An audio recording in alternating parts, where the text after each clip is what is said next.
मैं डी.एन. त्रिपाठी आज युग निर्माण सीनियर सेकेंडरी स्कूल देवरिया खास में कक्षा 6 के बच्चों का स्वागत है। आज हिंदी पाठमाला 12 का शब्दार्थ बता रहे हैं। पाठ का नाम है बाढ़ का बेटा। आइए शब्दार्थ देखते हैं। पहला है वृत्त का अर्थ होता है गोल।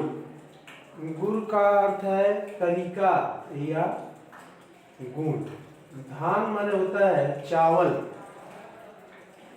सहेज माने देखभाल करना। कुंवारी मिट्टी नई मिट्टी जिसमें कुछ बोया गया न हो। नूनफर वह जमीन जो ऊसर और अधिक ऊंचाई पर होती है उसे नूनफर कहा जाता है। दुर्गत माने बुरी हाल। झिंकता दुखी होना। जांगर का अर्थ है शरीर का बल।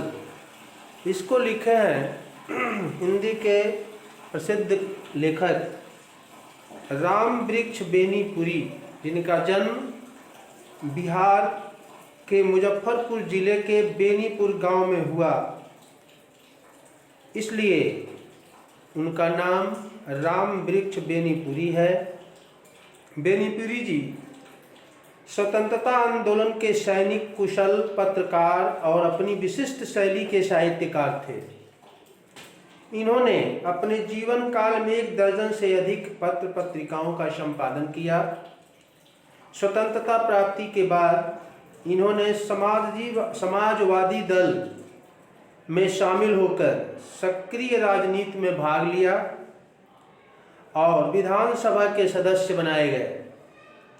बेनीपुरी जी की भाषा शैली सर्वथा अपनी है। स्वयं इसके स्रष्टा हैं। नूतन शब्द, शिल्प और अभिव्यक्ति की नूतन भंगिमाएं इनके शब्दों में पाई जाती है।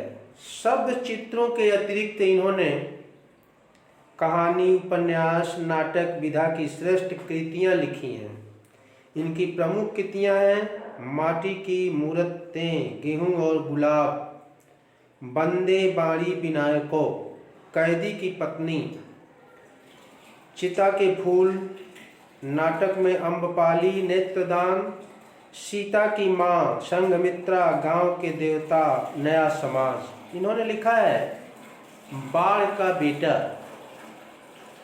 बाढ़ जब आती है तो सभी लोगों को पता है कि कितनी परेशानियां होती हैं और नुकसान भी होता है, जिसका सब लोग उस आपदा से गुजरने के लिए, वह प्राकृतिक आपदा है। प्राकृतिक आपदाओं और मानवीय आपदाओं द्वारा उत्पन्न स्थितियां प्रमुख हैं, परंतु ऐसा निश्चित नहीं कि ये परिस्थितियां सभी को विचलित कर दें। कुछ ऐसे भी होते हैं जो इन विषम परिस्थितियों में भी जीवन को उत्साह ढूंढते हैं और किसी प्रकार की सहायता को भीख समझते हैं, सहायता मांगने के लिए तैयार नहीं होते हैं। प्रस्तुत कहानी का प्रमुख पात्र बाढ़ में इसी प्रकार का जीवन ढूंढता है। बाढ़ आ रही है, लेकिन शुकिया ने कहा, विशेषर जरा सिर उठाकर उसकी ओर देखा और फिर अपने जाल की मरम्मत में लगा। विशेषर जो है मछुआरा था और जाल बना रहा था, जाल बुन रहा था। लिखा है लेखक ने, आज 4 दिनों से गर्मी हो रही है, उमस भरी गर्मी। उत्तर और हिमालय की तराई में जो लगातार बिजली चमक रही है, बादल गरज रहे हैं, वह यह सूचना दे रहे हैं कि बाढ़ आएगी, बाढ़ आने वाली है। बाढ़ उसके लिए कोई नई चीज नहीं है। विशेषर के ऊपर कोई असर नहीं पड़ा क्योंकि नई चीज नहीं है। बचपन से वह देखता चला आ रहा है कि बाढ़ कैसे आती है, उससे खेलता आया है। बीच चौर में उसका गांव है, जहां गांव एक आध होते हैं उसे चौर कहा जाता है। और 4 महीने तक तो एक टापू ही बना रहता, हमेशा वह जहाँ रहता है उसका घर चारों तरफ पानी रहता है और बीच में उसका घर टापू की भांति रहता है। विशेषर को अपने बचपन के दिन याद आते हैं। उसके दादा प्रयाग साहनी, बूढ़े प्रयाग साहनी इस तरह एक दिन जाल बिछाकर बैठे थे कि उन्होंने विशेषर को पुचकार कर बुलाया। वह भी जाल बिछाकर मछलियों को पकड़ने का अर्थात शिकार का काम करते थे। उन्होंने बुलाया, आओ बेटा एक नया तुम्हें खेल सिखला दें, बता दें। सचमुच खेल खेल में ही उन्होंने विशेषर को क्या क्या नहीं बता दिया, अर्थात सब कुछ बता दिया। जाल की मरम्मत कैसे करेंगे, नया जाल कैसे बनाएंगे, जाल का तागा कैसा होना चाहिए, जाल को कैसे तैयार किया जाए, जाल को कैसे संभालना चाहिए, कैसे फेंकना चाहिए। सिर के चारों ओर घुमाकर फेंकने से जाल के द्वारा एक वृत्त बनता है और जब पानी में आकर गिरता है उससे मछलियां भाग नहीं पाती हैं, जाल में आकर के फंस जाती हैं। ये सारे गुण विशेषर को प्रयाग साहनी ने बता दिया। बाढ़ अपने होश पर होती है। विशेषर को नाव पर बिठाकर चल पड़ते और चौर की ओर, दिन में ही नहीं अंधेरी रात को भी। कहते हैं डरना मत बेटे, बाढ़ में देवी देवता होते हैं, भूत पिशाच नहीं। जब नाव बीच चौर में पहुंचती है, बूढ़ा पतवार चलाना छोड़ देता, नाव को स्थिर कर देता है और मांगी पर जाल लिए खड़ा होकर अपनी ओर एक टक घूरता है। विशेषर को याद नहीं कि कभी उनके दादा का निशाना चूक गया हो, अर्थात वह जहाँ जाल फेंकते थे उसमें मछलियाँ निश्चित आती थीं, उनका निशाना चूकता नहीं था। प्रयाग साहनी ने विशेषर को नाव के बारे में बहुत कुछ शिक्षा दी। किस लकड़ी की नाव अच्छी होती है, जब नाव भंवर में पड़ जाए तो कैसे निकलना चाहिए। बाढ़ आ रही है तो आए, प्रयाग साहनी कहा करते, बेटे बाढ़ से घबराना मत, भगवान खुश होते हैं तो पानी देते हैं, बाढ़ नहीं आए तो मछली कहाँ से आएगी, कैसे हम लोगों का जीवन चलेगा। और अपनी 2 बीघा जमीन से परिवार भर की गुजर चल जाती है, क्या उसमें बाढ़ की देर नहीं है, अर्थात है। 2 बीघा जमीन परिवार भर का गुजर कैसे होगा। और विशेषर को कभी अनाज नहीं खरीदना होता। हर साल बाढ़ आती है, कुछ नई कुंवारी मिट्टी खेतों में डाल दी जाती। नई कुंवारी मिट्टी न्यून सी चिकनी सोने रंग वाली, उसमें धान रोपिए, देखते देखते छाती भर बढ़ जाएगा, छाती भर बढ़ जाएगा। मेड़ ऊंची करो, कुदाल मजबूती से पकड़ो, समय पर खेती करो। बाढ़ आती है तो आने दो। लगा जैसे प्रयाग साहनी आज भी विशेषर को उपदेश नहीं आदेश दे रहे हो। सचमुच बाढ़ आ गई। ऐसा ज्यों कह करके थोड़ी देर रुके, बाढ़ आ गई। इस साल की बाढ़ तो क्या सिर्फ बाढ़ कहा जा सकता है, या बाढ़ नहीं आई, जैसे जंगल का बाघ आया, उछलता कूदता गरजता तरजता। लोगों ने अलग से देखा, 3 हाथ ऊंची पानी की दीवार जैसे दौड़ती हुई चली आ रही है, मेड़ों को डुबोती, खेतों को पाटती तोड़ती चली आ रही है। हलवाहे हल बैल लेकर भाग, चरवाहे गाय भेड़ लेकर भागे, जो जहां था सिर पर रखकर भागा। पानी में घुस गया, अब घरों में पानी घुस रहा है। विशेषर दरवाजों की चीजों को सहेज रहा है, देखभाल कर रहा है कि कहीं खराब ना होने पाए।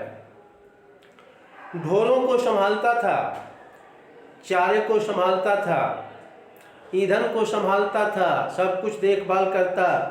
कुदाल को संभालता था, पतवार को संभालता, एक को संभालता होता, दूसरे को संकट में देखता। इस तरह से बाढ़ की विभीषिका से बचने के लिए कई उपाय किए जा रहे थे। उधर आंगन में सुकिया परेशान है, अंत में चिल्ला उठी, पानी चूल्हे तक आ गया, जहाँ खाना बन रहा था वहाँ पानी आ गया। दौड़ो विशेषर, कहाँ हो, बचाओ। क्या बचाए, पानी बढ़ता है, बढ़ता गया। झोपड़ी कहीं बह न जाए, कुछ संभव नून लेकर वह पहुंचा गांव के नूनफर पर। जहां गांव के बाहर ऊंची जमीन थी वहां लेकर पहुंचा, और वह गांव का वह नूनफर आज गोवर्धन बन गया। जहां गांव पे वहां पे लोग जा कर के लड़के खेलते थे और भी लोग जा कर के अपना काम नहीं करते थे, आज बाढ़ आने से वह जमीन गोवर्धन पर्वत बन गई है। बच्चे, माल, गोरू सभी लोग वहाँ जा कर के बैठे हैं बाढ़ से बचने के लिए। लेकिन रोने धोने से होता है क्या, लोग धीरे धीरे शांत हो रहे हैं। और प्रयाग शाहनी कहा करते थे, जो बाढ़ जितनी तेजी से आती है उसी तेज से भागती अर्थात समाप्त होती है। दूसरे दिन पानी घटने लगा था। गांव से निकलते निकलते 7 दिन लग गए। लगता है गांव में किसी न किसी बमबारी की हो, कोई न कोई बम गिराया हो, ऐसा लगता था। कहीं कहीं मलबा था, पानी का वो मिट्टी का धूप मलबा इकट्ठा हो गया था। खेतों के फसलों के अन्न सड़ रहे थे और सारे गांव में बिल्कुल मायूसी थी। सुखिया उदास थी, विशेषर की आंखों में नींद नहीं था, क्योंकि मेरे घर का बसर कैसे चलेगा, कैसे खान पान होगा, क्या खाएंगे, क्या पिएंगे। जो मालिक लेता है वही मालिक देता है। उसके दिमाग में यह बात आई, जिस मालिक ने हमारा यह धन और अनाज सब खराब किया है वही फिर से देंगे। आदमी जांगर चलाएगा सब मिलेगा, विशेषर जांगर चलाएगा, हाथ पैर से काम लेगा। और कुदाल उठाई, घर में दरवाजे जहाँ बाढ़ आने से कीचड़ वगैरह इकट्ठा था सबको साफ किया और सब बटोर कर खराब चीज़ों को इकट्ठा गड्ढे में डाल दिया। खाद बनेगी और वही खाद खेतों में ले आकर डाल दी जाएगी तो अधिक अन्न उत्पादन होगा। सुखिया ने इस काम में मदद की और कुदाल उठाकर अपने खेत पहुंचा, खेतों का मेड़बंदी किया। धान रोपाएगा, नहीं तो गुजर कैसे होगा। दिन भर कुदाल चलाता है, रात में जाल डालता है। देखिए, दिन भर खेतों की मेड़ चलाना, कोड़ना, उसे और काम करना। रात में मछली पकड़ता था कि मछलियाँ बेचकर घर का देखभाल होगा। दिन भर में खेत, रात भर में चौर। विशेषर ने इस दानवी बाढ़ की चुनौती स्वीकार कर ली। बाढ़ से घबराया नहीं, चुनौती को स्वीकार किया, अपना काम किया, जिससे परिवार फिर अमन चैन से रहने लगे। इसके लिए वो परेशान था। रिलीफ आई, भूकंप के साल सी आई थी। रिलीफ का क्या माने होता है तू समझती है, मैं क्या जानूँ। गांव के लोग रिलीफ लेने गए हैं।